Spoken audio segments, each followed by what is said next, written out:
ध्यानमूलं गुरुर्मूर्ति पूजामूलं गुरुपदं मंत्रमूलं गुरुर्वाक्यं मोक्षमूलं गुरुकृपा मोक्षमूलं गुरुकृपा। बोलिए सब श्री आशुतोष भगवान की जय, सांची दरबार की जय, उमापति महादेव जी की जय, मां अंबिका भवानी की जय, श्री कृष्ण बलदेव जी की जय, जय श्री राम, जय, जय श्री राम। जय श्री राम। आशुतोष भगवान की जय। जय, सांची दरबार की जय। जय।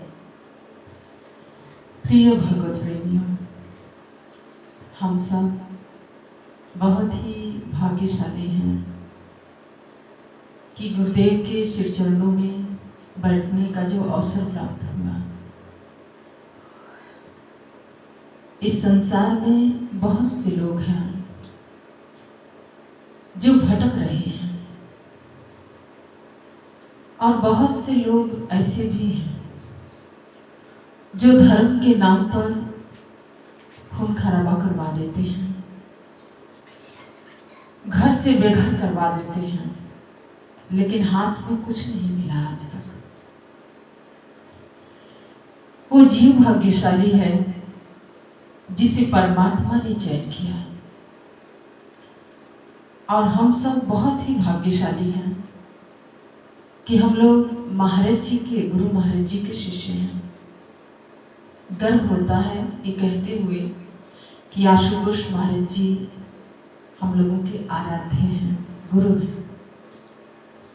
सज्जनों, इस भटकती हुई दुनिया में और भाग दौड़ में सिर्फ थकान है। हर व्यक्ति आज चाहता है कि मुझे आराम मिले, लेकिन आराम मिलेगा कैसे? हर कोई आज थक चुका है, शरीर से, धन से, मन से, तन से विश्राम की आवश्यकता है। सज्जनों, महाराज श्री एक भजन गवाया करते थे कि जागे के योगी भोगी या जागे साधु संतरे, कोई जागे राम का प्यारा लगे राम से नेहरे। बहुत सुंदर ये भजन, तब तो समझ नहीं आता था, लेकिन अब लगता है कि सही बात है। इस संसार में योगी भोगी जोगी वही जाग सकता है जिसने राम से प्रेम किया, जिसने ईश्वर से प्रेम किया, वही जागृत है। बाकी तो थकान में जीवन व्यतीत कर रहे हैं, जागना कैसे?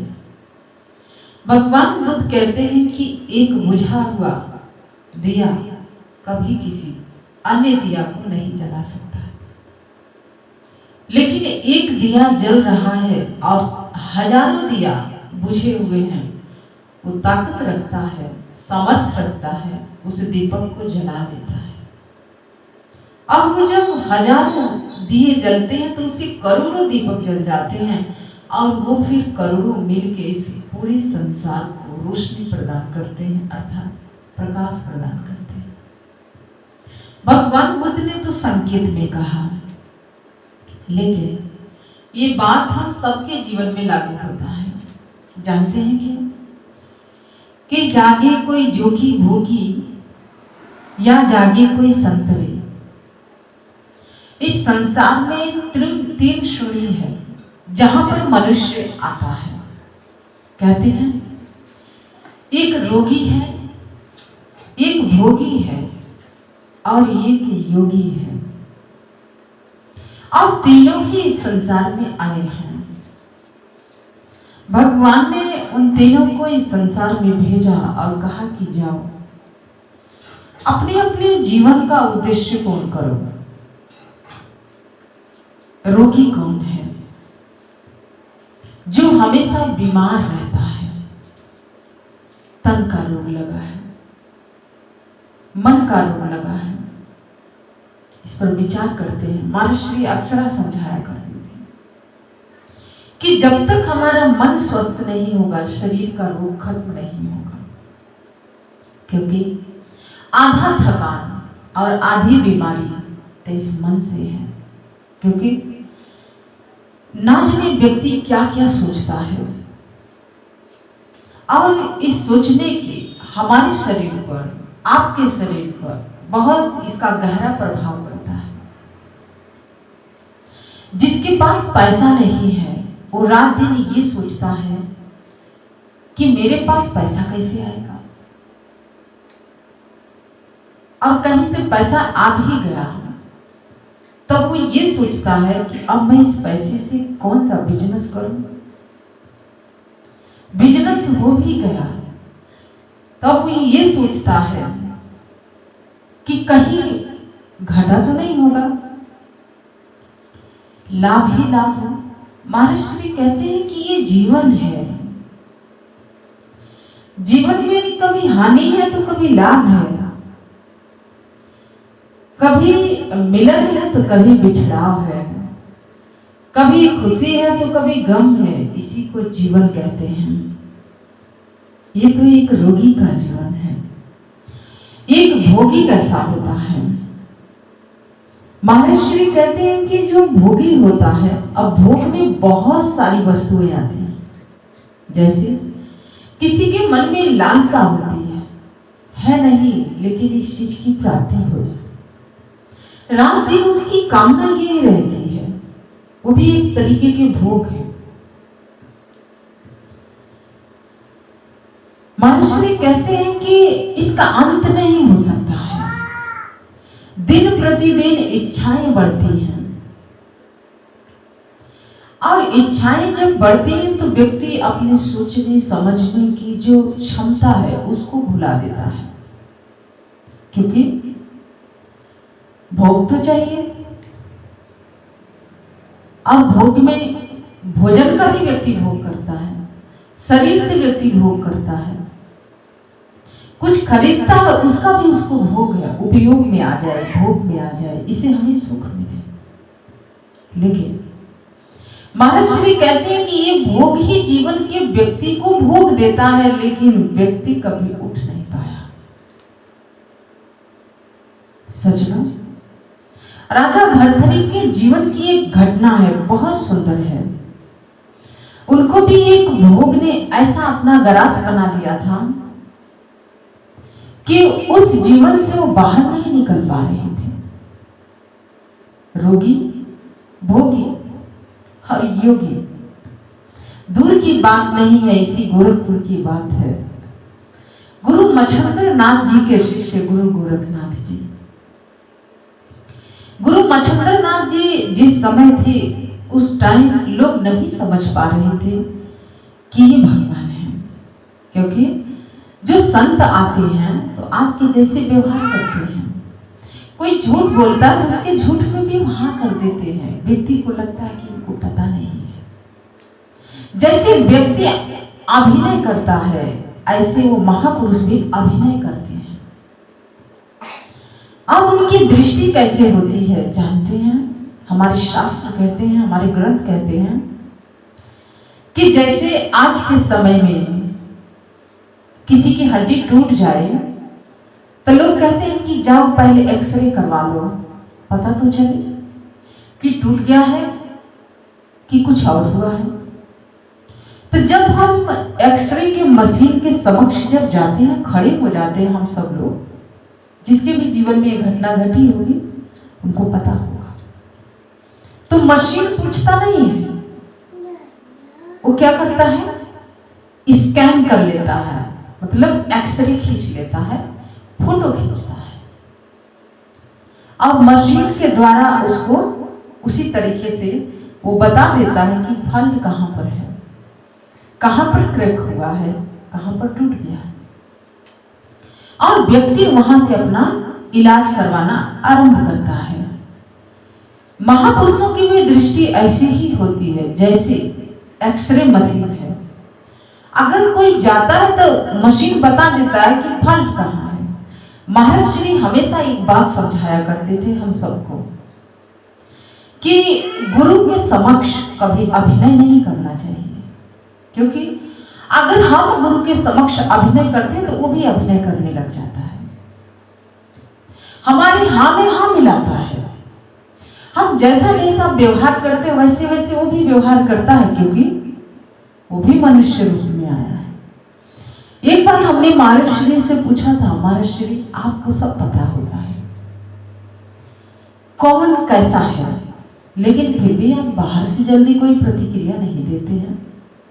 महाराज श्री ने कहा था कि जो लोग मुझे मनुष्य समझते हैं उनके लिए तो मैं एक मनुष्य हुई हूं, साधारण मनुष्य, क्योंकि इन पंचभूत शरीर को मैं भी तो लेके इस संसार में आया हूं, और जिसने भी इस पंचभूत शरीर को इस संसार में लेके आया, इस मनुष्य तन के एक मर्यादा होती है। महाराज श्री कहते हैं कि जब तक तुम लोग बोलोगे नहीं तब तक मैं समझूंगा नहीं, क्योंकि मेरी भी एक मर्यादा है। मैं इस मानव जीवन के मर्यादा का उल्लंघन नहीं कर सकता हूं, क्योंकि मेरी भी एक सीमा है और मैं सीमा पार नहीं कर सकता। तो सज्जनों, इसीलिए कहते हैं कि गुरु क्या है? भगवान है, भगवान से भी बड़ा गुरु है। भगवान अगर नाराज आपसे हो जाए तो आपको जगह मिल जाएगा, लेकिन जिसे गुरु नाराज हो जाता है उसे तीनों लोक में कहीं जगह नहीं मिलती है। और सज्जनों, ये बात महाराज श्री अक्सर हम लोगों के समक्ष रखते थे, समझाते थे, क्योंकि गुरु एक एक्सरे मशीन हुआ करता है, वो देख लेता है, जान लेता है, लेकिन जीव का काम क्या है? छुपाना।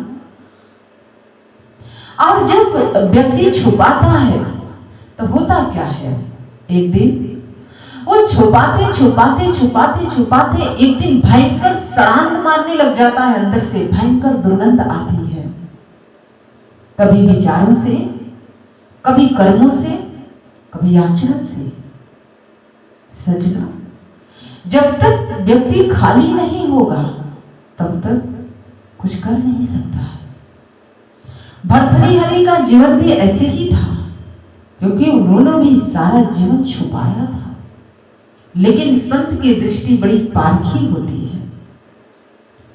मच्छंद्र नाथ तो इस संसार से चले गए थे, लेकिन लाखों शिष्य थे उनके, लेकिन उनको समझा कौन था? मच्छंद्र नाथ के गोरखनाथ जी ने। लाखों शिष्य में से एक ने समझा कि मेरा गुरु कोई साधारण नहीं है, स्वयं ब्रह्म है। और बाकी लोग कहां पड़े थे? भ्रम में पड़े थे। तो सज्जनों, जो गुरु गोरखनाथ है, एक दिन संत अगर किसी के दरवाजे पर जाते हैं तो जानते हैं क्यों जाते हैं? क्योंकि जब परमात्मा के असीम कृपा होती है तो आपके दरवाजे पर संत जाते हैं, साधु जाते हैं, ऐसे कोई साधु नहीं जाएगा आपके।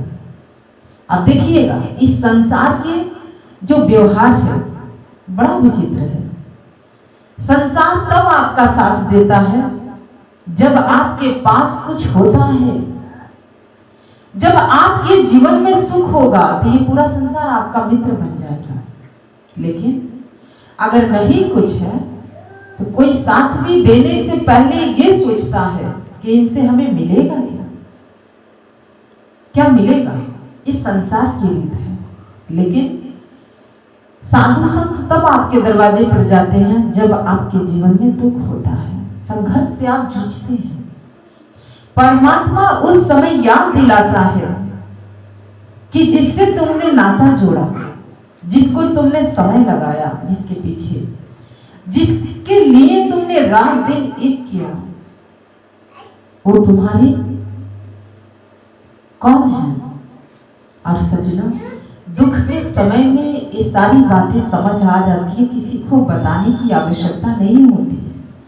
लेकिन जो जीवन के सच्चा साथी है वो ईश्वर है, परमात्मा है, भगवान है, और उसी से लोग कोसों दूर खड़े हैं।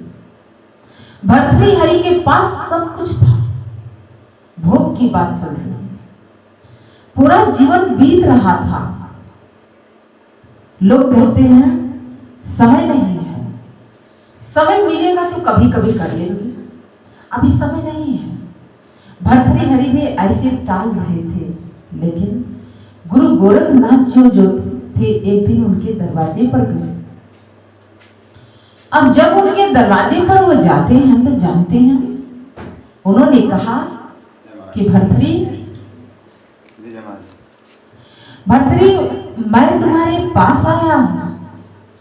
बहुत से लोग साधु संतों को जब देखते हैं तो सोचने लग जाते हैं कुछ देना तो नहीं पड़ेगा। साधु संत कभी लेने के लिए नहीं जाते हैं, देने के लिए जाते हैं, क्योंकि वो बाहर से आपको रुपया पैसा नहीं देंगे, सोना चांदी नहीं देंगे, धन नहीं देंगे, वो आपको अपना पुण्य दे के आते हैं। और वो आपको रुपया पैसा से भी नहीं मिलेगा, सोना चांदी से भी नहीं मिल सकता है, क्योंकि जीवन की कमाई उनका वही, और वो आपको दे देते हैं, सहजता ही दे के आ जाए। और सच में गुरु गोरखनाथ जी को जब भर्तृहरि ने देखा तो उन्होंने कहा कि अभी मेरा समय नहीं आया है, अभी मैं भक्ति नहीं कर सकता हूं, मैं अभी आपसे ज्ञान प्राप्त नहीं कर सकता हूं, क्योंकि मैं अपनी पत्नी से बहुत प्रेम करता हूं, मैं उसके बगैर रह ही नहीं सकता हूं। गुरु गोरखनाथ जी ने बाहर से नहीं देखा, अंदर से देखा, क्योंकि संत बाहर से नहीं देखते। आपका घर नहीं देखेंगे बढ़िया है, या आपके घर में बिस्तर बहुत बढ़िया है, साधन है, संसाधन है, उससे उनको कोई लेना देना नहीं है। व्यवस्था में नहीं वो रहते हैं, वो अवस्था को देखते हैं, क्योंकि व्यवस्था तो ये पूरी दुनिया देखती है और व्यवस्था देख के लोग व्यवहार करते हैं, लेकिन जो साधु संत होते हैं वो अवस्था देख के आपसे बात करते हैं। आप किस अवस्था पर हैं, आपकी क्या अवस्था चल रही है, उस पर वो दृष्टि डालते हैं। और भर्तृहरि की अवस्था ठीक नहीं थी, यही कारण था कि गुरु गोरखनाथ जी उनके दरवाजे पर गए थे और उन्होंने कहा कि ठीक है, अगर समय नहीं आया है तो समय बहुत जल्दी आएगा। और सचमुच जानते हैं क्या होता है, उन्होंने अपने झोली से एक दिव्य फल निकाला और वह दिव्य फल राजा भर्तृहरि के हाथ में पकड़ा दिया और कहा कि भर्तृहरि, जब इसे तुम खाओगे ना तो तुम तरुण हो जाओगे। तरुण का मतलब होता है जवान हो जाओगे, यंग हो जाओगे, किसी भी शब्दों में आप समझे। भर्तृहरि को जब ये दिव्य फल मिला तो अति प्रसन्नता हुई, बहुत प्रसन्न हो गए और कहने लगे, मन ही मन विचार करने लग गए कि इस फल को मैं खा के क्या करूंगा। अगर मैं अपनी पत्नी रानी पिंगला को खिला दूं तो हमेशा तरुण रहेगी, जवान रहेगी, क्योंकि मैं तो उससे प्रेम करता हूं। सचमुच संत बड़ी तरीके से कोई बात समझाते हैं, क्योंकि अगर संत सीधा स्पष्ट बात कहे तो लोगों को समझ नहीं आता है, लेकिन अगर कोई बात तरीके से कहे जाए तो वो बात सीधी सीधी समझ आती है। और वह फल राजा भर्तृहरि ले जाके अपनी रानी पिंगला को दे दी। पिंगला अपने मन ही मन सोचने लग गई कि मैं ये फल खा के क्या करूंगी, मैं तो प्रेम मंत्री से करती हूं, अगर मैं जवान रहूंगी और वो बूढ़ा हो जाएगा तो मैं क्या करूंगी। और उसने बुला के मंत्री के हाथ में वो दिव्य फल दे दिया। अब जब मंत्री के हाथ में ये फल गया तो मंत्री भी सोचने लगा कि मैं इस फल को खा के क्या करूंगा, मैं तो इस गांव में, इस राज्य में कोई साधारण महिला है जिससे मैं प्रेम करता हूं, क्यों ना मैं ये दिव्य फल उसे दे दूं। अब देखिए, गुरु गोरखनाथ जी को पता था, क्योंकि गुरु भूत भविष्य वर्तमान तीनों का ज्ञाता होता है, लेकिन अगर गुरु गोरखनाथ जी सीधी सीधी ये बात कहते तो क्या भर्तृहरि इस सत्य को स्वीकार करते? कदापि नहीं। इसीलिए महापुरुष जो होते हैं वो तरीका से बात करते हैं, तरीके से समझाते हैं। अब जब वह दिव्य फल उस महिला के पास गया वो दिव्य फल, तो वो महिला ने सोचा कि मैं इसे खा के क्या करूंगी। कहते हैं कि जो राजा होता है वो सबका पिता होता है, और राजा की सारी संतानें होती हैं। अगर राजा यंग रहेगा, जवान रहेगा, तरुण रहेगा, तो पूरी प्रजा के लाभ होगा और मैं ये दिव्य फल उसे ले जाके दे देती। अब देखिए 3 दिन में ये फल घूमा और चौथे दिन ये फल फिर से राजा के हाथ में आ गया। राजा ने जब उस फल को देखा तो बहुत आश्चर्य में पड़ा और कहा कि ये दिव्य फल आपको कहां से मिला था? वो जो महिला थी उसने कहा कि मुझे आपका जो मंत्री है उसने दिया था। मंत्री को राजा बुलाते हैं और पूछते हैं कि ये दिव्य फल आपको कहां से प्राप्त हुआ था? मंत्री ने कहा कि ये दिव्य फल मुझे रानी पिंगला ने दिया था। जब रानी पिंगला की बात आई तो राजा ने उन्हें भी बुलाया और पूछा कि ये फल तो मैंने आपको दिया था आपको खाने के लिए, लेकिन ये मंत्री के पास कैसे गया? रानी ने कहा क्योंकि मैं आपसे प्रेम नहीं करती हूं, मैं तो इससे प्रेम करती हूं। और ये जीवन के जो सत्य था, आप देखिए कितना समय से वो भ्रम में जी रहे थे और एक शब्द संत के एक वाणी जीवन को बदल देती है। और आज भर्तृहरि को ये सत्य ज्ञात हुआ कि मैं झूठा था। मेरे दरवाजे पर संत आए थे, मुझे सत्य के मार्ग दिखा रहे थे, लेकिन मैं भोग में लगा था। मैं कह रहा था कि नहीं, मैं अपनी पत्नी के बगैर, अपने परिवार के बगैर नहीं रह सकता। लेकिन अगर आज ये दिव्य फल मेरे पास नहीं आता तो मुझे इस सत्य का ज्ञान कैसे होता?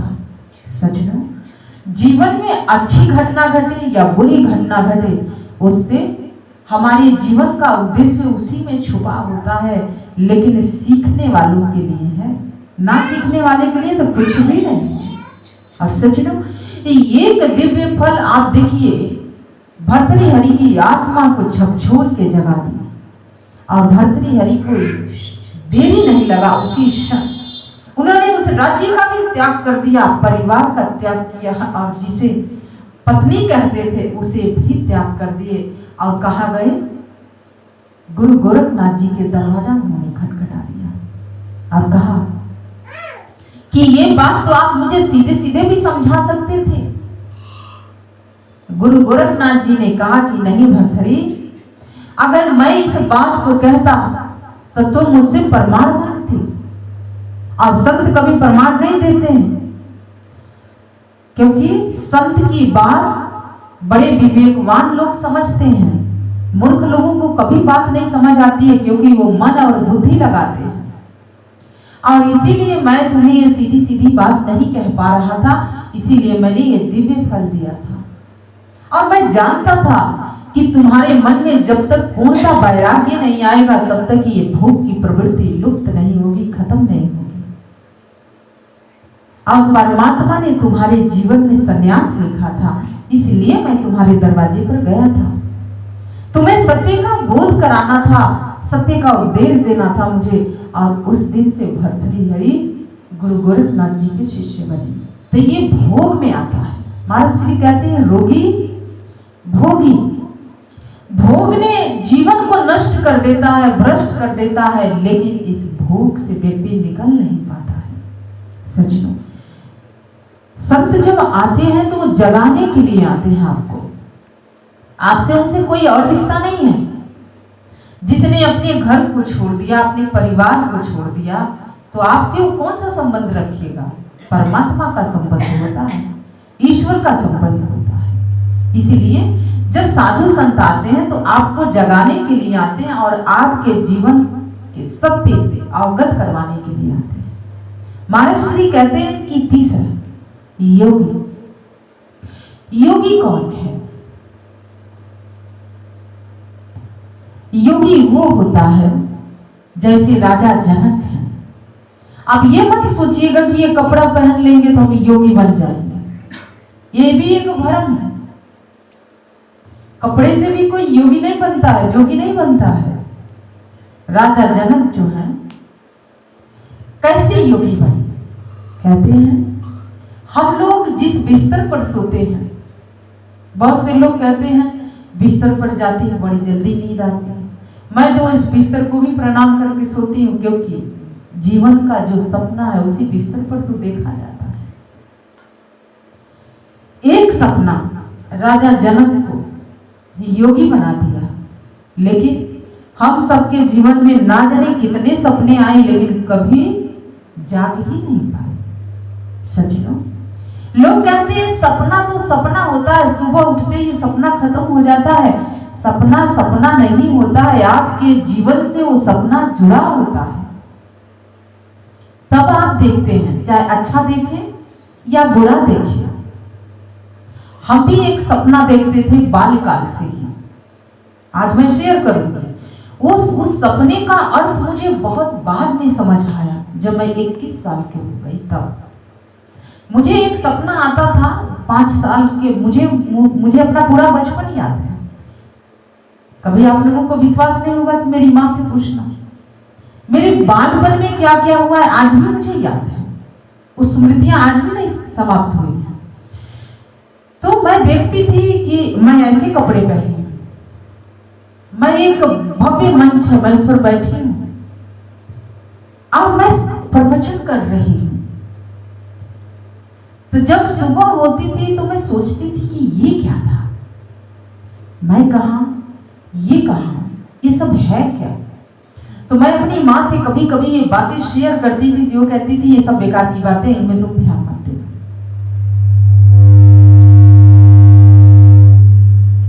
ध्यान मत देना। लेकिन सज्जनों, ये जो सपना था ये एक दिन का नहीं था, हमेशा मुझे मेरे जीवन से अवगत करा रहा था। क्योंकि जो सपना होता है वो सपना नहीं होता है, और एक दिन ये सपना साकार हुआ।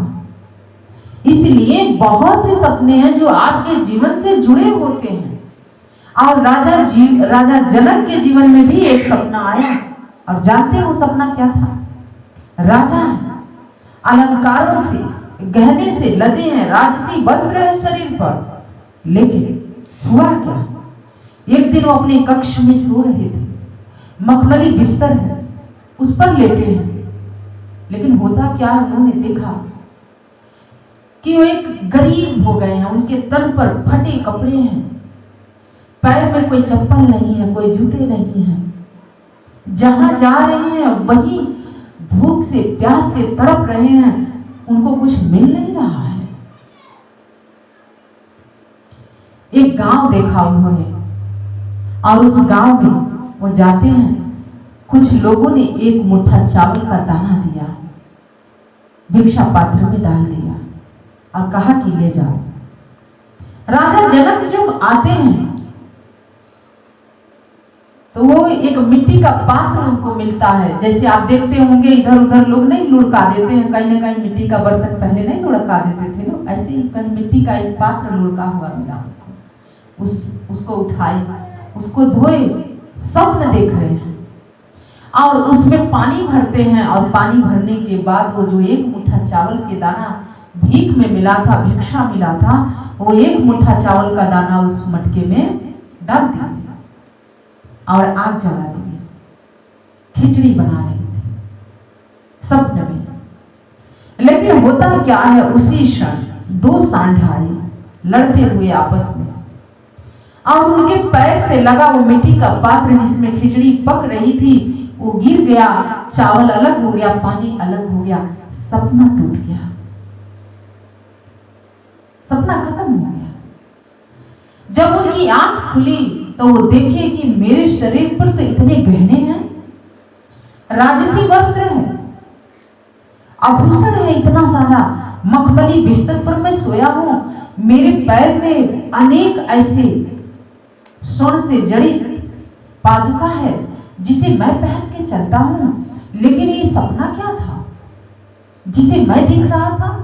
मैं तो बहुत दरिद्र था, बहुत गरीब था, शरीर पर फटे हुए वस्त्र थे और इतनी क्षुधा अशांत कर रही थी कि मैं भिक्षाटन करने के लिए जा रहा था, भिक्षा की मांग कर रहा था, लेकिन मुझे कहीं कुछ मिल नहीं रहा था। और उसके बाद किसी ने मुझे एक मुट्ठा चावल का दाना दिया, चावल मतलब उसको दाना भी कहते हैं, और जब मैं खिचड़ी पका रहा था तो वो भी नहीं मुझे मिला। ये सब है क्या? और सजनों, उसी क्षण से उनकी आंखों में नींद नहीं आई। जानते हैं, बैठ गए और इन प्रश्नों में उलझ गए। प्रातः काल हुआ। प्रातः काल होते ही उन्होंने अपने राज दरबारियों को बुलाया, मंत्री को बुलाया, राज पुरोहित को बुलाया, सबको इकट्ठा किया और कहा कि मैंने स्वप्न देखा है, ऐसे ऐसे मैंने देखा जैसे मैंने आपको सुना है। बहुत से लोगों ने कहा कि स्वप्न तो स्वप्न होता है। राजा जनक ने कहा कि नहीं, इसी में जीवन का सार है। तो पूरे राज्य में मुनादी पिटवा दो और कहो कि जो भी विद्वान लोग हैं वो आए और मेरे इस सपने का अर्थ बता दो, क्योंकि ये सिर्फ सपना नहीं है, जीवन में बहुत कुछ है जो मैं नहीं समझ पा रहा। और सचना उस समय एक से एक विद्वान लोग थे, एक से एक साधु थे, सब आए। राजा जनक ने कहा था कि जो इस सपने का उत्तर मुझे समझाएगा, जो बता देगा, उसे मैं अपना आधा राज्य दान में दे दूंगा। क्या दूंगा? दान में दे दूंगा। बहुत बड़ा चैलेंज था ये। और सचना होता क्या है, सारे विद्वान वहां पे आते हैं, लेकिन कहते हैं ना, देखा देखी की बात, सुनी सुनी बात नहीं होती है। सबने सुन के बात, बहुत से लोग होते हैं यहाँ की बात सुन के वहां जाके सुना देते हैं, क्योंकि सुन के सुनाने में कोई मसाला नहीं लग रहा है। लेकिन जब व्यक्ति खुद देखता है और दूसरों को जब दिखाता है तो उसमें मेहनत लगती है।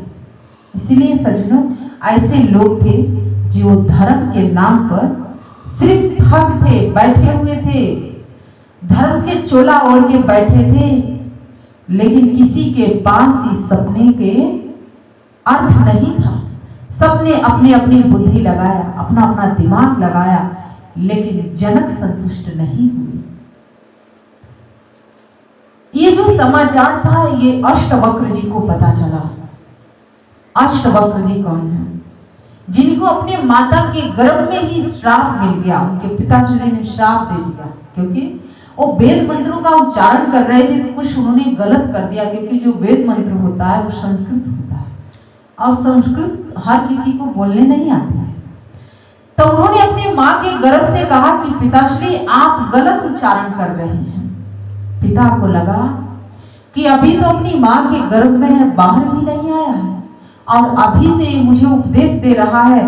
तो उन्होंने क्या कहा कि जाओ, मैं तुम्हें श्राप देता हूं कि तुम 8 अंग से टेढ़े हो जाओगे। पिता ने श्राप दे दिया उस नवजात शिशु के, जिसने अभी अपनी आंखें भी नहीं खोली थी, संसार को भी नहीं देखा। और अष्टवक्र जी का जन्म हुआ। वो जब चलते थे तो 8 अंग से उनका शरीर मुड़ता था, टेढ़े थे, लेकिन उन्हें परमात्मा का ज्ञान था। लेकिन बाकी जो बैठे थे उन्हें किस चीज का ज्ञान था? बाहरी ज्ञान था सज्जनों।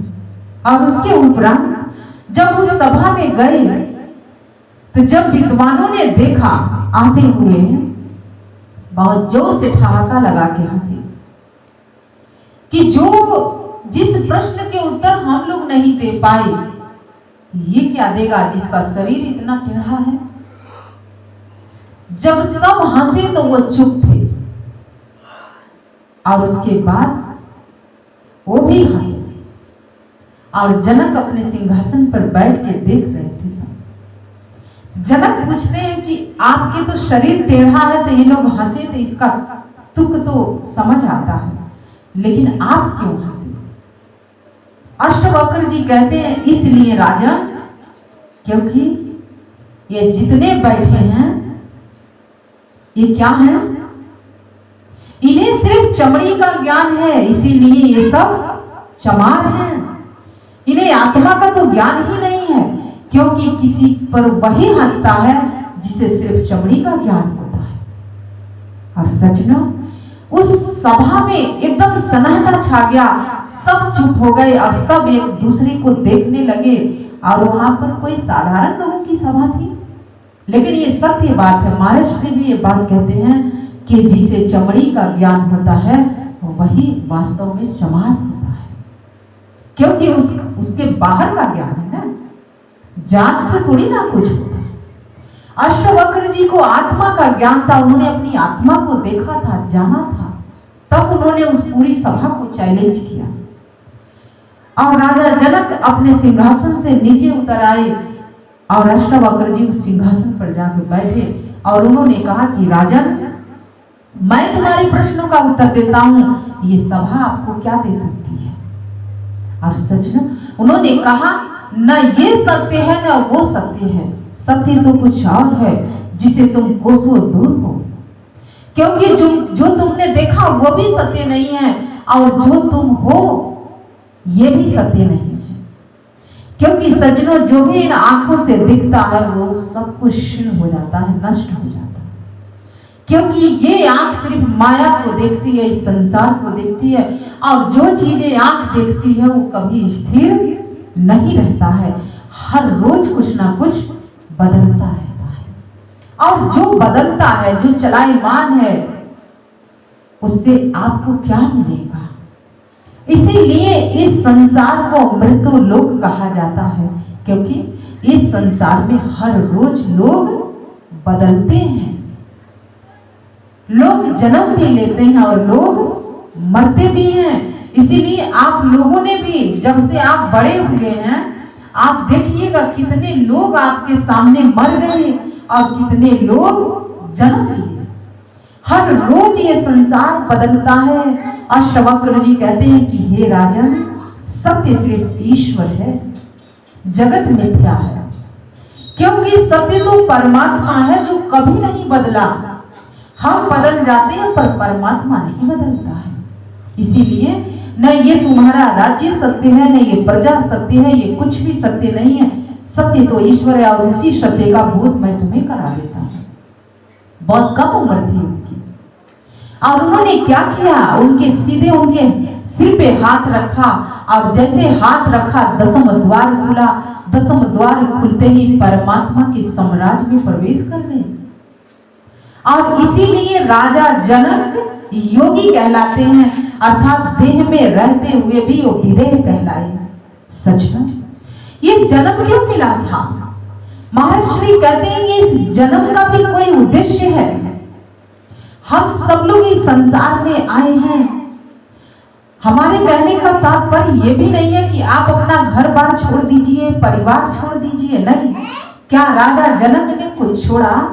राज्य का संचालन किया। आप कहते हैं 4-5 लोगों का परिवार, उसमें भी कितनी पीड़ा है, कितना दुख है। लेकिन एक राजा है जो अपने राज्य का संचालन कर रहा है, लेकिन परमात्मा से एकाकार है, परमात्मा से एकजुट है। इसीलिए उन्होंने सिर्फ अपना कर्तव्य निभाया, आसक्ति नहीं रखा, बंधे नहीं। लेकिन हम अपने आप को भी रख रहे हैं, कहीं आपको बुरा ना लगे। हम लोगों का जीवन कैसा है? कभी वस्तुओं में बंध जाते हैं, कभी व्यक्तियों में बंध जाते हैं, तो कभी आभूषण में बंध जाते हैं, तो कभी घर में बंध जाते हैं, तो कभी परिवार में बंध जाते हैं।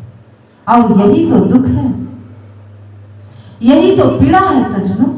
क्योंकि परमात्मा ने आपको इस संसार में इसलिए भेजा था कि जाओ अपना कर्म करना। लेकिन हम तो कर कहां पा रहे हैं? कर्म में बंधते जा रहे हैं। साधु संत क्यों आते हैं? सत्संग क्यों सुना जाता है? कथा क्यों की जाती है? क्योंकि इसी में जीवन का सार है।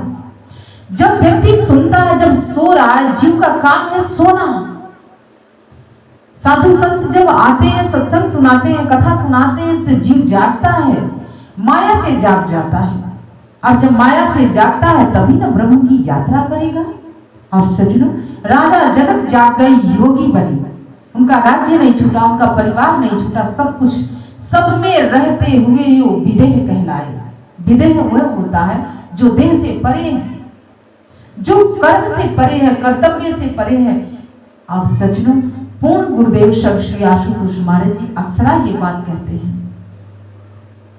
कि आप लोग कोई साधारण नहीं है, आप लोगों को ब्रह्म ज्ञान की प्राप्ति हुई है। आप चाहें तो इस धरा पर स्वर्ग ला देंगे, लेकिन जागने की जरूरत है। अभी तो मोह की निद्रा में व्यक्ति सो रहा है, शरीर में बहुत पीड़ा है, मन में बड़ा दुख है, घर में इस चीज की कमी है, इससे ऊपर उठो।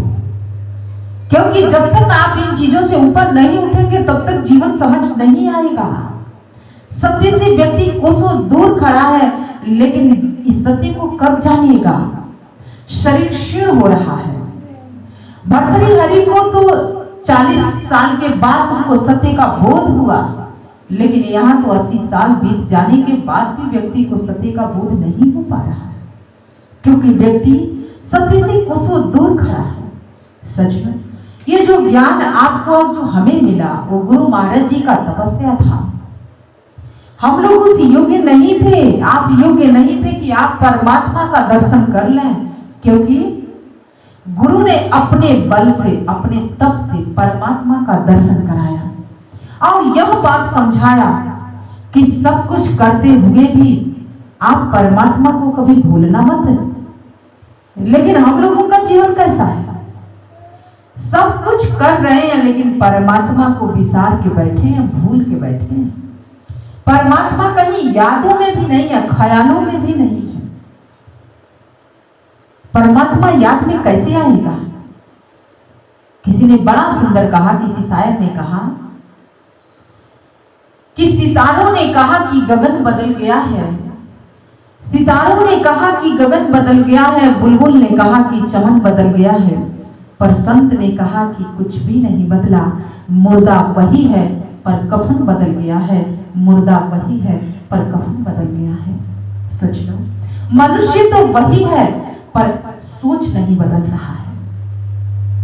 संतों ने कहा कि व्यक्ति वही है, मनुष्य वही है पर सोच नहीं बदला, और जब तक सोच नहीं बदलेगा तब तक इस संसार में रहने का क्या लाभ, क्या मतलब आपके इस संसार में आने का? सच लो, मरता तो हर रोज है, रोज व्यक्ति मर रहा है, तो क्यों ना हम परमात्मा के लिए मरे। कहते हैं एक बार अगर इस शीश को हम परमात्मा के समक्ष रख देते हैं तो इस शीश को काल भी हाथ नहीं लगा सकता है, लेकिन व्यक्ति काल के सौंप सकता है लेकिन परमात्मा को अपना शीश नहीं सौंप सकता है। इसीलिए महापुरुषों ने कहा कि ये तन विष की बेल रे गुरु अमृत के खान, शिष्य दिए जो गुरु मिले तब भी सस्ता जान। कि अगर आपको सर ही काट के भेंट चढ़ाना पड़ जाए तब भी ये सौदा बहुत सस्ता है, बहुत सस्ता है। मैं जानती हूँ ये सौदा बहुत सस्ता होता है। अगर कोई कीमत भी चुकाना पड़ जाए तो कभी पीछे मत हटना, क्योंकि कई बार गुरु परीक्षा भी लेता है, और परीक्षा वही दे सकता है वो विद्यार्थी जो आगे बैठ के पढ़ाई करता है। पीछे तो बैठने वाले वो लोग होते हैं, पीछे खड़े वो लोग होते हैं जो आलसी और बहानेबाज होते हैं। सच लो, जब किसी को कुछ करना नहीं होता तो जानते हो व्यक्ति क्या कहता है? समय नहीं है, टाइम नहीं है। अभी देखिए, कहीं शादी में जाना हो, 1 महीने पहले से साड़ी की खरीदारी होने लग जाती है। कौन सा कोट जैकेट पहन के जाएंगे, कौन से पैंट शर्ट सिलवाएं, कौन सा साड़ी लें, इसका मैचिंग कौन सा पेटीकोट होना चाहिए, कौन सा ब्लाउज होना चाहिए, इस पर गहने कैसे होने चाहिए। सच में ये तो आप संसार की तैयारी कर रहे हैं, लेकिन जब आप इस संसार से जाएंगे क्या उसकी तैयारी हुई है? कहां जाएंगे? कुछ धन इकट्ठा किए, कुछ आपने कमाया। अभी आपसे कोई कह दे, बहुत से लोग मेरे से भी कहते हैं, अरे हमें 20 साल हो गया है ज्ञान मिले, गुरु महाराज जी से ज्ञान प्राप्त किए 10 साल हो गया। महाराज श्री कहते हैं, ये बात समझाते थे कि जिस दिन से ज्ञान मिला आपको, उस दिन से अगर आप ईमानदारी से, ईमान से, आत्मा से, कर्म से अगर रोज आपने 1 घंटे का भी ध्यान किया है, और आप कह दो सूर्य अपनी गति बदल दो तो सूर्य अपनी गति को भी बदल देगा। इतना सामर्थ्य होता है इस आत्मज्ञान में, इस ब्रह्म ज्ञान में। लेकिन सज्जनों, ज्ञान लेने से क्या होगा? जब हम उस ज्ञान मार्ग पर चलेंगे तब ना उसका लाभ पता चलेगा कि ये ज्ञान हमें मिला था, इसका क्या लाभ मिला हमें। मन करेगा तो कभी आ जाएंगे, मन करेगा तो कभी सत्संग सुन लेंगे, मन करेगा तो कभी सेवा कर लेंगे, मन करेगा तो कभी कहीं चले भी जाते हैं। तो इसका मतलब क्या है, आप मनमुख हैं। फिर गुरु का तो कहीं जगह ही आपने नहीं दिया, क्योंकि जहां गुरु होता है वहां मन नहीं होता है, वहां मन कोई काम नहीं करता है। फिर एक बार मैं किसी प्रेमी के घर गई थी, तो उसके घर मैंने देखा आसन लगा हुआ था गुरु महाराज जी का, बहुत बढ़िया से, लेकिन उसमें बहुत सारे लोगों की मूर्तियां भी रखी हुई थी। 1 साल पहले की बात कर रही हूँ। तो मैंने उनसे पूछा कि ये इतनी मूर्तियां आपने क्यों रखा। हालांकि मैं कोई मूर्ति के विरोधी नहीं हूं, मुझे कोई आपत्ति नहीं है उससे। तो उन्होंने कहा कि इसलिए क्योंकि हम लोग इनसे प्रार्थना करते हैं। तो मैंने कहा क्या आपकी प्रार्थना सुनी जाती है। तो उन्होंने कहा नहीं, हम प्रार्थना तो कर रहे हैं पर आज तक कोई बदलाव नहीं हुआ। तो मैंने कहा जब आप गुरु को सबसे अंत में रखे हो तो गुरु तो सबसे अंत में ही आपकी बात सुनेगा ना। बात सत्य है कि नहीं। कहते हैं गुरु गोविंद दोहो खड़े काके लागू पाओ, बलिहारी गुरु आपने गोविंद दियो मिलाए। कि भगवान से बड़ा गुरु होता है, लेकिन हम उसको कहा करते हैं, सबसे पीछे स्थान देते हैं। तो फिर सबसे पीछे ही ना आप पर कृपा होगी। आप पहले जिससे प्रार्थना कर रहे हैं पहले वो ना सुनेगा। आप मान लीजिए आपने मुझे बुलाया मैं चली जाऊंगी, आपने स्वामी हरिदासानंद जी को बुलाया तो वो चले जाएंगे, यही होगा ना। जिसे आप बुलाएंगे, एक उदाहरण दे रही हूँ, मैं आपको बुलाई तो आप आ गए, तो आप जिसे बुलाएंगे वही ना आएगा, वही ना आपकी बात सुनेगा। लेकिन उनका भी एक मर्यादा है, क्योंकि आपके घर में गुरु सत्ता विद्यमान है। क्योंकि गुरु गोविंद दोहो खड़े काके लागू पा, बलिहारी गुरु आपने गोविंद दियो मिलाए। भगवान से बड़ा गुरु है। काकभूषणी ने भी यही भूल किया था। गुरु वही समक्ष खड़े थे, लेकिन शिव जी की पूजा, जो शिवलिंग होता है उसकी पूजा में तत्पर थे, कर रहे थे।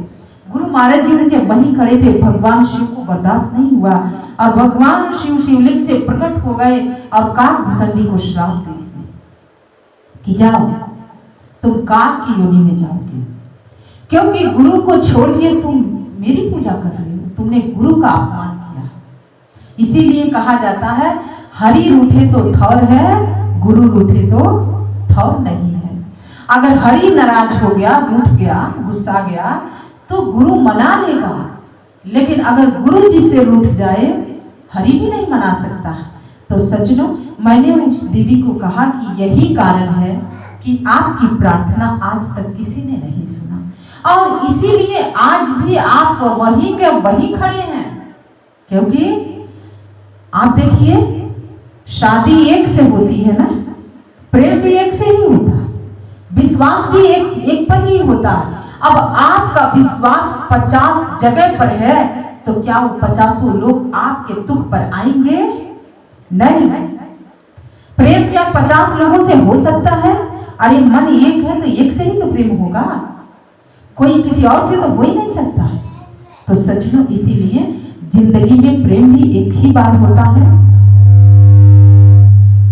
और विश्वास भी एक ही बार होता है।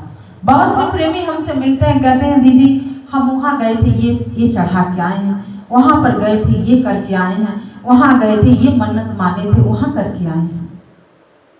हम नहीं कुछ करते हैं भाई, जहाँ आपकी आस्था है आप जाइए।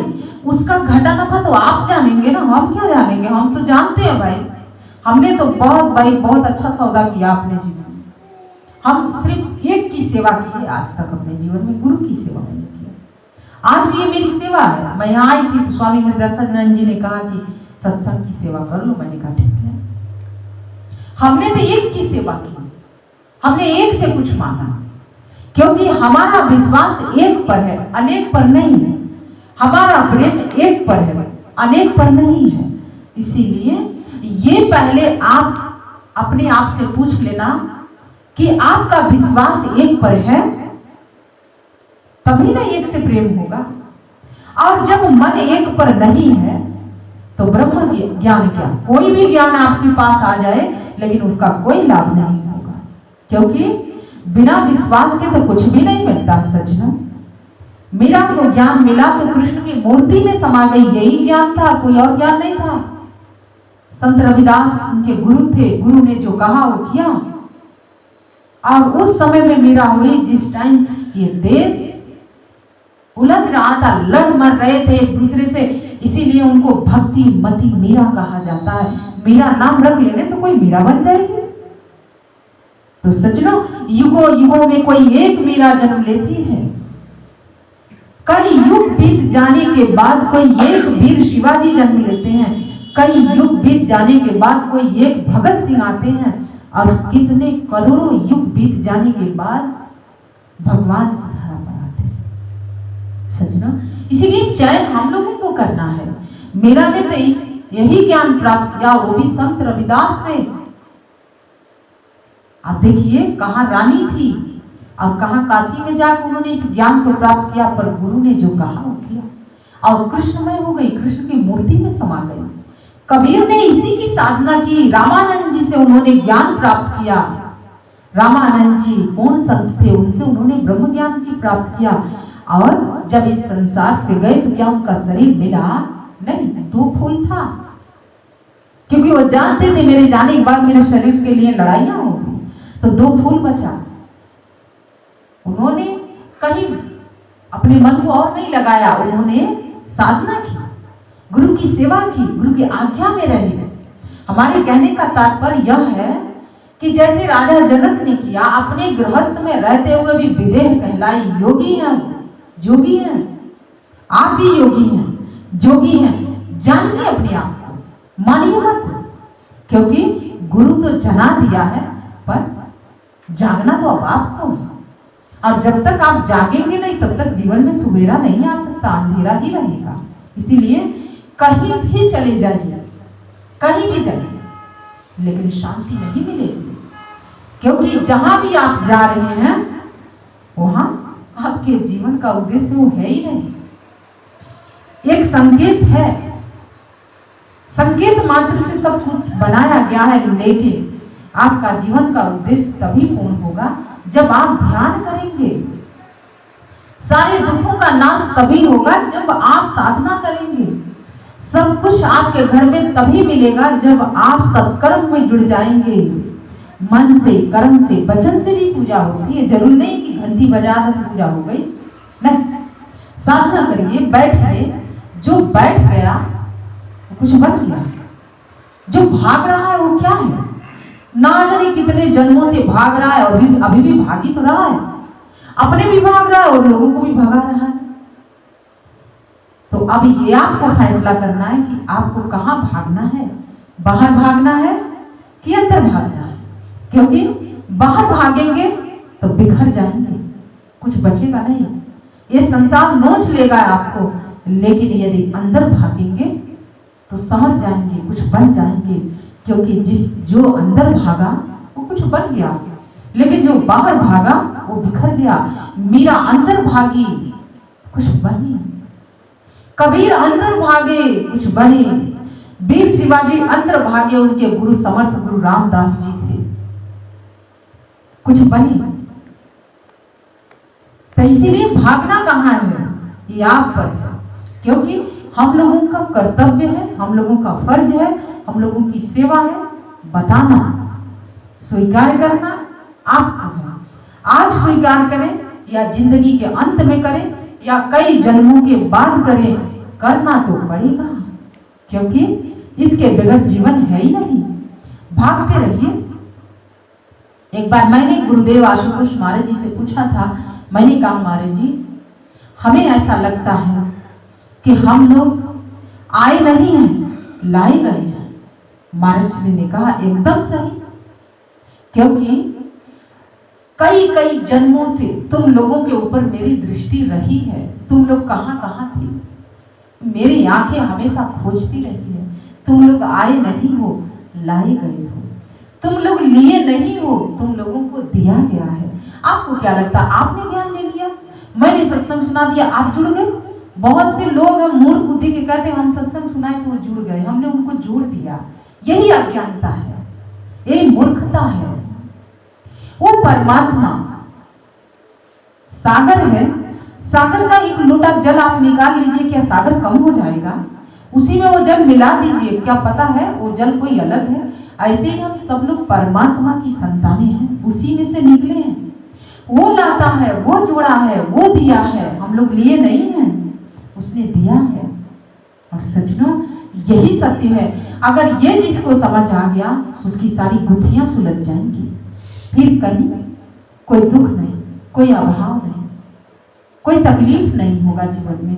लेकिन जब तक ये गुत्थियां हम नहीं सुलझाएंगे तब तक कहीं भी चले जाइए, चारों धाम कर लीजिए, कहीं भी जाइए, लेकिन अगर अपने आप को नहीं जिसने जाना, ये सब कुछ बेकार है। इसीलिए किसी ने बड़ा सुंदर, भक्तों ने भजन गाया, सारे तीर्थ धाम आपके चरणों में, हे गुरुदेव प्रणाम आपके चरणों में। कि सारा तीर्थ धाम तो आपके इस पवित्र चरणों से ही निकला है। इस पवित्र चरणों में ही सब कुछ है, मोक्ष भी यही मिलता है। मुक्ति, जिस मुक्ति के लिए लोग भागते हैं, बहुत से लोग कहते हैं काशी स्नान कर लेने से, गंगा में स्नान कर लेने से, काशी को बनारस कहा जाता है, वहां गंगा में स्नान कर लेने से मुक्ति मिल जाती है। सज्जनों शास्त्र कहते हैं, ग्रंथ कहते हैं, वो मुक्ति गुरु के दर पर पानी भरती है। आप सोचिए, जिस मुक्ति के लिए आप चारों धाम करते हैं, भागते हैं, व्रत उपवास रखते हैं, पुण्य मिल जाए, वो मुक्ति गुरु के दर पर पानी भरती अर्थात सेवा करती है। तो आप गुरु की सेवा करेंगे तो आपको मुक्ति नहीं मिलेगी, आपको मोक्ष नहीं मिलेगा। अगर काशी नहा लेने से, गंगा स्नान कर लेने से मुक्ति मिल जाए तो फिर ये सारा संसार ही मुक्त हो जाता। लेकिन क्यों? क्योंकि मुक्ति तो अपने कर्मों से मिलती है, कर्म से मिलती है। और इस संसार में जो मेरे जीवन का अनुभव है, जो वेद पुराण ग्रंथों का जो सार है, वही है पहला धर्म सेवा है, सेवा।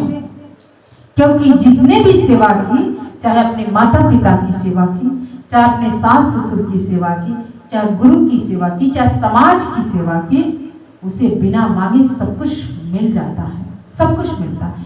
क्योंकि यही सारा धाम है, यही सारा तीर्थ है, और सारा पुण्य यहीं से आपको मिलेगा जिसे भाग रहे हैं। क्योंकि दुख सुख तो जीवन का साथी है, वो तो आएगा ही आएगा, लेकिन उस दुख सुख में हम मस्त रहते हैं। मस्त कैसे रहेंगे? जब आप अंदर जाएंगे, बाहर भागेंगे तो क्या मिलेगा? अशांति, पीड़ा, थकान, ये बाहर मिलता है। लेकिन जब व्यक्ति अंदर जाता है तो सुकून मिलती है, शांति मिलती है, क्योंकि सब कुछ तो अंदर है, बाहर कुछ नहीं है। इसीलिए ये लोग कोई पागल नहीं थे। मीरा, संत रविदास, संत कबीर, वीर शिवाजी, ये लोग कोई मूर्ख लोग नहीं थे। महाराणा प्रताप, ये सब ब्रह्म ज्ञानी साधक थे। इन्होंने अपनी आत्मा को देखा था, जाना था। रानी लक्ष्मीबाई, ये लोग ध्यानस्थ होते थे, साधना करते थे, क्योंकि ऊर्जा तो आपको अंदर से मिलेगी, बाहर से नहीं मिलेगी। चाहे समाज की सेवा करिए, परिवार की सेवा करिए, या किसी की भी सेवा करिए, ऊर्जा की आवश्यकता तो पड़ेगी ना। और वो आपको कहां से मिलेगा? ध्यान से। इसीलिए पहला शब्द ही आता है गुरु गीता में, ध्यान मूलम गुरुर मूर्ति पूजा मूलम गुरु पदम मंत्र मूलम गुरु वाक्यम मोक्ष मूलम गुरु कृपा। आप कर लीजिए, 50 जगह जाइए, चढ़ाइए, बढ़ाइए, देखिए क्या मोक्ष मिलेगा, मुक्ति मिलेगी? कदापि नहीं मिल सकता है, क्योंकि वो तभी मिलेगा जब गुरु प्रसन्न होगा, गुरु के इच्छा से। क्योंकि महाराज श्री कहते थे तुम लोग लाख उपाय कर लो, लेकिन जब तक मैं नहीं चाहूंगा तब तक तुम लोग मर नहीं सकते। बहुत से लोग मरने की कहते हैं हम मर जाएंगे, जीवन में तकलीफ आती है, दुख आते हैं, पीड़ा होती है, बहुत से लोग कहते हैं मर जाएंगे। महाराज श्री कहते थे जन्म भी किसी कारण से हुआ है तो मरण भी कारण ही बनेगा, क्योंकि ये दोनों चीज सत्य है। जन्म को भी नहीं कोई हटा सकता और मरण को भी नहीं कोई हटा सकता। तो जब तक आपका जन्म हुआ, जब तक आपका उद्देश्य पूर्ण नहीं होगा, तब तक आप मर नहीं सकते हैं, नहीं मर सकते। अगर कोई जानबूझ के मर भी गया तो उस कर्म से उसको छुटकारा नहीं मिलता है। इस जीवन से ज्यादा पीड़ा फिर उस जीवन में मिलता है सज्जनों। इसीलिए अगर ये जन्म किसी उद्देश्य के लिए हुआ ना तो उस उद्देश्य को पूर्ण करना चाहिए। इसीलिए योगी, भोगी और रोगी, आज हमें इन तीनों लोगों से प्रेरणा लेके आगे बढ़ना होगा। हमें बनना क्या है? रोगी बनना है? रोगी बनना है? नहीं ना, जोगी बनना है या भोगी बनना है? बताइए, ये आपके ऊपर है। क्योंकि न रोगी ठीक है न भोगी ठीक है, जोगी ठीक है। जो योग में स्थिर होता, जनक योग में स्थिर हुए, क्या उनका घर परिवार छूटा? नहीं। ऐसे ही महापुरुष समझाते हैं कि जब तक आप साधना नहीं करेंगे तब तक आपको मुक्ति नहीं मिलेगी। आपके घर में चाहे करोड़ों रुपया क्यों ना आ जाए पर शांति नहीं मिलेगी, क्योंकि शांति का स्रोत तो ध्यान है। जिस घर में साधना होती है, जिस घर में ध्यान होता है, उस घर में जिस देवी देवताओं के पीछे आप लोग भागते हैं ना, वो देवी देवता स्वतः ही आपको आके आपको दर्शन देंगे, आशीर्वाद देंगे। भागने की भी जरूरत नहीं, आप बैठ जाइए, ध्यान करिए ना। पूरी सृष्टि के मालिक आप हो जाएंगे। आप जो बोलेंगे वही ब्रह्म होगा। उसको कोई अस्त्र नहीं बना कि उस आपके शब्दों को कोई भेद दे, कोई मिटा दे, क्योंकि आपने ध्यान किया है, साधना की है। आप वो हैं, लेकिन अपने आप को पहचानना होगा। महाराज श्री कहते हैं कि एक बार एक शेर का बच्चा भेड़ में चला गया। भेड़ जानते हैं ना, अब वो भेड़ के जैसे घास खाने लग गया, उसी के जैसे बोलता भी था, उसी के जैसे चलता भी था, इधर उधर लड़ते भिड़ते। एक दिन एक शेर की दृष्टि पड़ी, क्योंकि सारे भेड़ जाके पानी पी रहे थे। शेर भी आया था पानी पीने के लिए। उसने देखा, उसने कहा ये तो मेरे बिरादरी के हैं। जैसे आज बिरादरी की लड़ाइयां हो रही है, ऐसे उसने भी देखा, उसने कहा ये तो मेरे जाति के हैं। हम तो भाई किसी जात में ही नहीं, हम सब जात में आते हैं और किसी में भी नहीं आते। तो उस शेर ने कहा कि ये मेरे बिरादरी के हैं, इससे बात करनी चाहिए, पूछनी चाहिए। बहुत से लोग जात देख देख के भी बात करते हैं, वो हमारे बिरादरी के हैं, चलते हैं, पूछ लेते हैं, मिल लेते हैं। सच शेर भी गया। अब भेड़ी थोड़ी आगे बढ़ गई, वो थोड़ा पीछे था, गया। उसने कहा कि सुनो तुम मेरे बिरादरी के। तो उसने देखा तो उसने कहा नहीं नहीं, हम तुम्हारे बिरादरी के नहीं, हम तो भेड़ हैं। उसने कहा नहीं तुम शेर हो। उसने कहा नहीं हम भेड़ हैं। अब दोनों में भाई द्वंद्व हुआ। उसने बड़ा जो शेर था उसने कहा चल अभी तुझे पानी में दिखा देता हूँ कि तू मेरी जाति के है, तू मेरे बिरादरी के है। अब उसको ले गया और जब लेके गया तो पानी में दिखाया। जब वो पानी में देखा तो उसने कहा कि हाँ तुम्हारे जैसे ही तो मैं भी हूँ।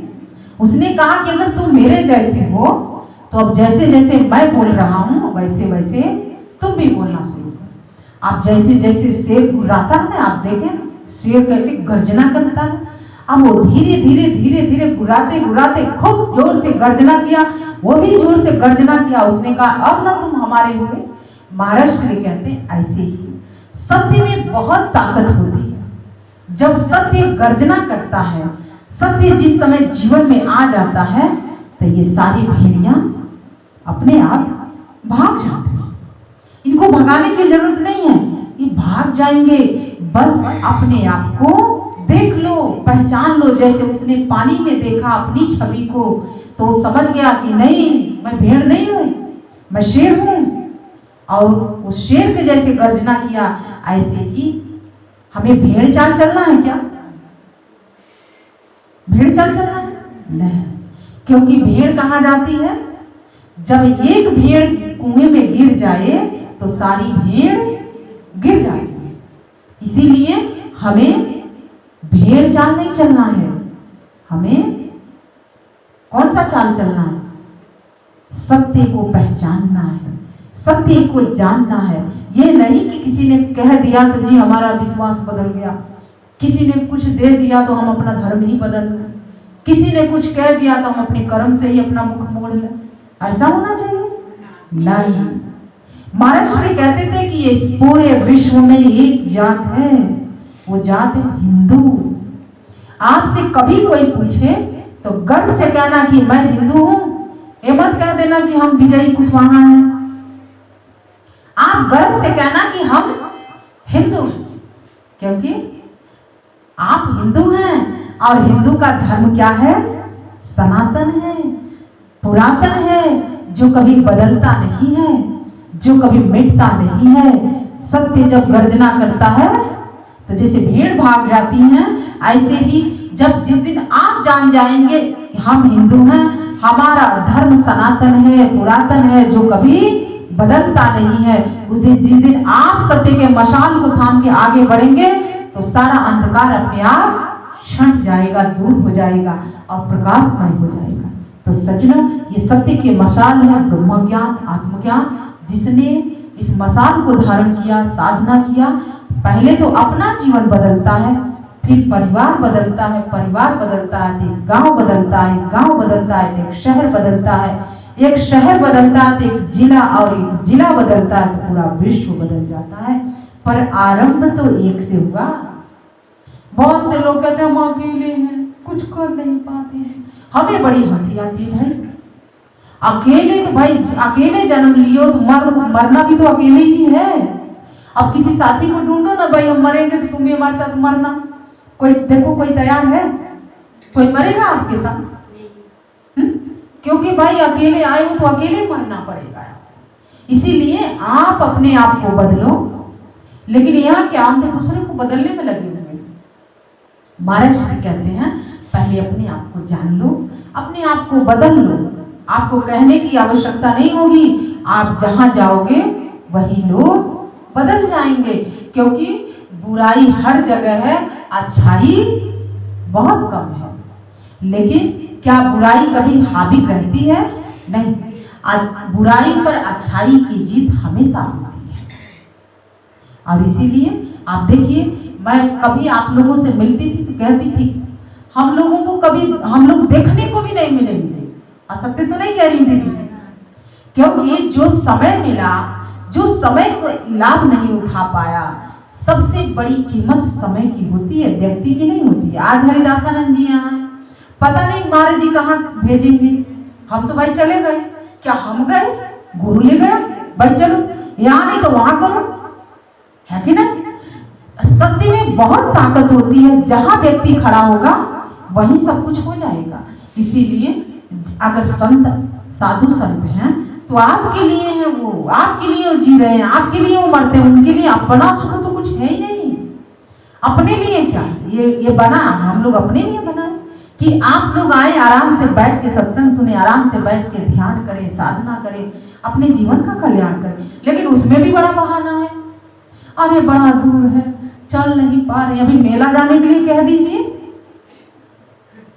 मदनपुर जाने के लिए कह दीजिए, 12 बजे रात को लोग आएंगे तब कोई डर नहीं है, कोई भय नहीं है। लेकिन यहाँ आने के लिए बड़ा बहाना है, बड़ा डर है। तो भाई सही बात है, सत्य से मुख मोड़ोगे तो फिर क्या जीवन में शांति मिलेगी? नहीं।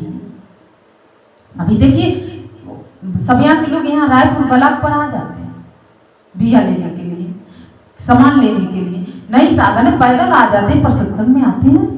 रायपुर के लोग वही नहीं आ पाते थे तो यहाँ कहाँ से आ? तो अभी कुछ मिले तो जाएंगे, क्योंकि वो बाहर से मिल रहा है ना। लेकिन साधु संत, गुरु गोरखनाथ ने भर्तृहरि को क्या दिया? जीवन के सत्य से अवगत करा दिया। संत रविदास ने मेरा के जीवन से सत्य से अवगत करवा दिया। रामानंद जी ने कबीरदास जी के जीवन के सत्य से अवगत करा दिया। तो संत ये देते हैं, गुरु ये देता है, रुपया नहीं देगा, क्योंकि रुपया तो रखता ही नहीं है। रुपये के लिए उसने काम किया ही नहीं तो आपको कहाँ से देगा। तो इसीलिए सज्जनों, संत महापुरुष जब आते हैं इस धरा पर तो आपको अपना पुण्य दे देते हैं, अपना तप देंगे, अपनी साधना आपको दे देंगे, वो देते हैं जो रुपये से उसकी कीमत नहीं कोई चुका सकता है। सोना चांदी से भी अगर उसको किया जाए तब भी उसका कीमत नहीं चुका सकते हैं, संत वो दे के जाते हैं। तो सज्जनों, ये आप लोगों के ऊपर है कि आप लेना क्या चाहते हैं, क्योंकि जो आप लेना चाहेंगे वही तो मिलेगा, और जब आप जो नहीं लेना चाहेंगे वो कैसे मिलेगा। तो इसीलिए गुरु महाराज जी अपना जीवन के तपस्या, अपना सारा ऊर्जा आपको दिया, उम्मीद रखा कि आप लोग ब्रह्म ज्ञानी साधक हैं, नहीं आश्रम में आ पाते हैं, अपने घर में बैठ के साधना तो करो। वो भी नहीं हो पा रहा है, सब काम हो रहा है पर साधना नहीं हो पा रही है। अगर साधना हो तो सब कुछ अच्छा होने लग जाएगा, आपके घर परिवार में दुख बीमारियां समाप्त हो जाएंगी। बीमारी क्यों होती है? क्योंकि मैंने कहा ना, रोगी कर्म की मार है, कर्म है, ये बुरे कर्मों का फल है। बीमार व्यक्ति क्यों रहता है? कर्मों का भोग है जो व्यक्ति भोग रहा है। महाराज श्री कहते थे कुछ भी होता था, महाराज जी कहते थे सेवा करो। कोई मनोरोग होता था, महाराज जी कहते थे बैठ के साधना करो, यही तुम्हारी सेवा। क्योंकि महाराज जी कहते कि ये दवाई खा लो, तो उसको दवाई पर विश्वास होगा। क्या दवाई से कोई रोग का इलाज हुआ है? नहीं। आज आप दवाई खाएंगे ठीक हो जाएंगे, कल फिर वही रोग आपको सताने लग जाएगा। तो जो तन के रोग है वो कैसे ठीक होगा? सेवा से। जब व्यक्ति तन से सेवा करता है तो ये रोग खत्म हो जाता है। जब कोई मन से सेवा करता है तो मन के रोग खत्म होता। मन से भाई साधना करनी होगी आपको, तब ना मनोरोग खत्म होगा। इसीलिए मिटना पड़ेगा, बिना मिटे तो कुछ नहीं मिलता है सज्जनों। इसीलिए मिटे हम लोग। मिटना तो हर जन्म में है, पर ये जन्म मिला तो उसके लेखे में लग जाए। क्योंकि अगर लेखे में नहीं लगा तो फिर वही है, फिर जन्मेंगे कहीं ना कहीं कुत्ते बिल्ली बनेंगे हम लोग। कहीं 4 पांव वाली माँ बने, इस समय में 2 पैर वाले पिता बने हैं तो कभी 4 पांव वाले पिता बनेंगे। इसीलिए सज्जनों, मिटना होगा। आज मिटे या कई जन्मों के बाद मिटे, मिटना तो पड़ेगा। साधना में मिटना पड़ेगा, साधना आपको करनी पड़ेगी, क्योंकि यही है आपको जो आपके जीवन से आपको मुक्ति दिलाएगा। बाकी अन्य कोई तो न मार्ग है न कोई उपाय है। मैंने नहीं, आज तक कोई मार्ग मुझे मिला ही नहीं कि किसी को किसी चीज से छुटकारा मिल जाए। बस यही सनातन पुरातन मार्ग है जिस पर व्यक्ति चला और किया, कुछ बना, पहले मिटा फिर बना। इसीलिए जिस मार्ग पर हम लोग चल रहे हैं उसी मार्ग पर आपको भी हम लोग प्रेरित करेंगे, क्योंकि बिना साधना किए आपको कुछ नहीं मिलेगा। इसीलिए आपको साधना तो करनी पड़ेगी। समय है तो आश्रम में आके करिए, नहीं समय है अपने घर में बैठ के करिए, पर करिए, उससे वंचित मत रहिए। क्योंकि जगत मजूरी देत है तो क्यों रखिए भगवान। आप जिसके लिए बैठेंगे क्या वो आपको कुछ देगा? नहीं देगा। लेकिन हम बैठे तो सही, अपने मन को पहले बिठाए तो सही। वही तो नहीं हो रहा, बाकी सब कुछ हो रहा पर वो नहीं हो रहा। तो इसीलिए सज्जनों, महाराज जी कहते थे कि अगर मुक्त होना है, मोक्ष को प्राप्त करना है, घर में सुख शांति लानी है, बीमारियों से मुक्त होना है, तो रोगी और भोगी से आगे बढ़ो, योगी का जीवन अपनाओ, जोगी बनो। जैसे राजा जनक बने, सब कुछ में रहते हुए उन्होंने अपने जीवन का यापन किया, सब कुछ किया। पत्नी भी थी, बच्चे भी थे उनके, राज्य भी था, सब कुछ था, लेकिन वो बहुत अच्छा अपना जीवन जिए। महाराज श्री कहते हैं कुछ भी गलत नहीं बना इस संसार में, सब कुछ अच्छा बनाया गया है, बशर्ते आपको उससे प्रेरणा लेके आगे बढ़ना होगा। उस वस्तु में नहीं बंधना, उस व्यक्ति में नहीं बंधना, आगे बढ़े। क्योंकि जब जब व्यक्ति पीछे मुड़ के देखता है तब तक पीड़ा मिलती है, अशांति मिलेगी। आगे देखेंगे, आगे ईश्वर है, परमात्मा है, आपके जीवन का लक्ष्य आगे है। और आगे देखिए, पीछे कुछ नहीं है, पीछे सिर्फ थकान है, सिर्फ पीड़ा है। आगे देखिए, आगे बहुत कुछ है। इसीलिए जो साधु संत होते हैं, महापुरुष थे, उन्होंने हमेशा आगे देखा। किसी ने अच्छा किया तब भी, किसी ने बुरा किया तब भी, वो उसमें नहीं थे। और आज के समस्या क्या है, बड़े बड़े लोग अच्छे और बुरे में उलझे हुए हैं। क्या सही है गलत है, सही है गलत है, आप इससे आगे बढ़िए। कब तक उसमें उलझ के रहेंगे कि सही है कि गलत है? आप अपनी ऊर्जा को हनन कर रहे हैं, अपनी ऊर्जा का यहाँ और लगाइए, आगे बढ़िए और आगे बढ़ के कुछ बन के दिखाइए, कुछ करिए, तब जाके लोक भी संवरेगा और परलोक भी संवरेगा। और आइए इसी वाणी के साथ मैं अपनी वाणी को विराम देती हूँ और सबसे आग्रह करते हैं कि गुरु महाराज जी के सिर चरणों में एक जय घोष अर्पित करते हैं। भाव तो ऐसा नहीं था कि हम आपको ठेस पहुंचाएं, लेकिन सत्संग सुना रहे हैं और सत्संग एक दर्पण होता है जिसमें व्यक्ति अपने जीवन को झांक के देखता है। हो सके कोई बात आप ठेस भी लगी होगी तो मुझे कोई वो नहीं है, क्योंकि मैं तो अपनी सेवा कर रही हूँ। कुछ अच्छा लगा हो तो जीवन में अपनाइए, आगे बढ़िए और आइए इस आगे बढ़ते हुए हम परमात्मा के चरणों में जय घोष अर्पित करते हैं। दोनों हाथ ऊपर उठा के बोलिए श्री श्री आशुतोष भगवान की जय, सांची दरबारी की जय, उमापति महादेव जी की जय, मां अंबिका भवानी की जय, श्री कृष्ण बलदेव जी की जय, जय श्री राम, जय श्री राम, आशुतोष महाराज जी की जय, सांची दरबारी की जय।